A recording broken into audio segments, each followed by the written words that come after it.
Assalamu alaikum. This is Kamran Sultan and we are continuing with our communication skills training.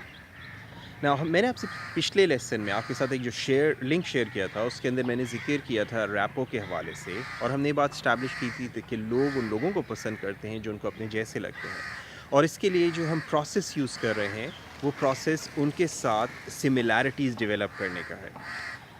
ہم اسی چیز کو اپنے اگلے چند لیسنز میں اسی اسکل کو مزید انہانس کریں گے۔ یاد رکھیں it's a cinch by the inch and hard by the yard. اگر آپ چیزوں کو چھوٹے چھوٹے پیسز میں پریکٹس کریں گے it will be much easier for you and that's how you will master.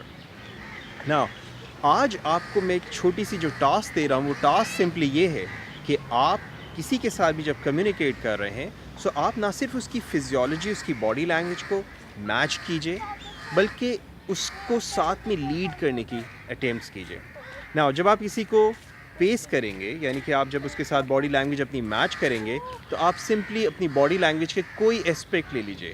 مثال کے طور پہ جیسے میں نے ذکر کیا تھا کہ اگر وہ ہاتھ کراس کر کے بیٹھا ہے تو آپ بھی اپنے ہاتھ کراس کر کے بیٹھیں، اگر پیر کراس کر کے بیٹھا ہے آپ اپنے پیر کراس کر کے بیٹھیں، اور چند seconds maybe 30 seconds 40 seconds کے بعد مے بی 1 منٹ کے بعد اپنی باڈی لینگویج میں کوئی تبدیلی لائیے، اور غور کیجئے کہ آپ جب تبدیلی لاتے ہیں تو وہ شخص آپ کے پیچھے پیچھے اس کو چینج لاتا ہے یا نہیں لاتا۔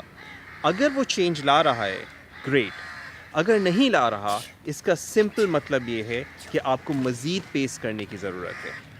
اس چیز کی پریکٹس کیجئے، اس کو ہر شخص کے ساتھ کیجئے، اور آج پورا فوکس باڈی لینگویج فزیولوجی کے اوپر اور فزیولوجی کو چینج کرنے کے اوپر کیجئے۔ انشاءاللہ تعالیٰ اگلے لیسن پہ پھر آپ سے ملاقات ہوگی and I will give you more instructions. Practice کیجئے، ان چیزوں کو بغیر پریکٹس کیے کوئی نہیں سیکھ سکتا۔ Practice, the more you practice the better you get it in. Thank you very much. Assalamu alaikum wa rahmatullahi wa barakatuh. This is Kamran Sultan.